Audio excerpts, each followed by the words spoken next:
आज वाळवा तालुक्यात भाजपच्या नेत्यांनी जोरदार शक्ती प्रदर्शन करत आपले उमेदवारी अर्ज दाखल केले। कामेरी गटातून भारतीय जनता पक्षाचे ज्येष्ठ नेते CB पाटील यांचे पुत्र जयराज पाटील यांनी आपला उमेदवारी अर्ज दाखल केलाय, तर चिकुर्डे जिल्हा परिषद मतदारसंघातून भारतीय जनता पक्षाचे नेते अशोक बाजीराव पाटील यांच्या समर्थकांनी नेत्यांचं छायाचित्र आणि फलक झळकावीत उमेदवारी अर्ज भरला।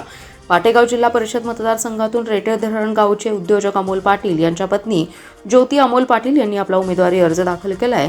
या तीन प्रमुख नेत्यांच्या समर्थकांनी जोरदार शक्ती प्रदर्शन केले।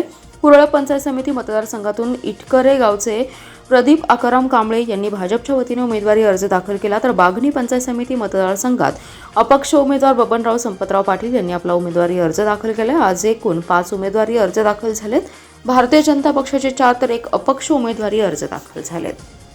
आमच्या उमेदवारून कुठलेही केलेलं नाही, शांततेनं आम्हाला अर्ज दाखल करायचा होता, परंतु कामेरी मतदारसंघामध्ये उत्साहच एवढा आहे लोकांच्या मध्ये आणि कार्यकर्त्यांच्या मध्ये की जसं जसं कळालं की आज अर्ज दाखल करायचा आहे तसतशी लोक या ठिकाणी तहसीलदार कार्यालयाकडे आलेले आपल्याला पाहायला मिळाले। खरं तर हा लोकांचा आणि कार्यकर्त्यांचा उत्साह आहे आणि त्याच्यावरच या कामेरी मतदारसंघाचा निकाल काय लागणार हे तुम्हाला या माध्यमातून कळालं असेल। या ठिकाणी आम्ही महायुती म्हणून लढतो। वाळवा तालुक्यामध्ये रेड क्रांती संघटना असेल, या ठिकाणी आमदार सत्य देशमुख असतील, सदाभाऊ खोत असतील, निष्कांत पाटील असतील, आंध्र पवार बापू असतील, या सगळ्यांना एकत्रित करून या ठिकाणी महायुती चांगल्या पद्धतीने आम्ही केलेली आहे। महायुतीची जागा वाटप झालेलं आहे। ज्या ज्या ठिकाणी तिला सुटलेलं आहे त्याचे अर्ज आज दाखल होतील। अतिशय चांगल्या पद्धतीनं सगळीकडे उमेदवार आम्ही चांगल्या पद्धतीने दिलेले आहेत आणि निश्चितपणानं या ठिकाणी वाळवा तालुक्यामध्ये पंचायत समितीवर यावेळेस भारतीय जनता पार्टीचा झेंडा फडकल्याशिवाय राहणार नाही, ही आमची पुढची रणनीती असणार आहे।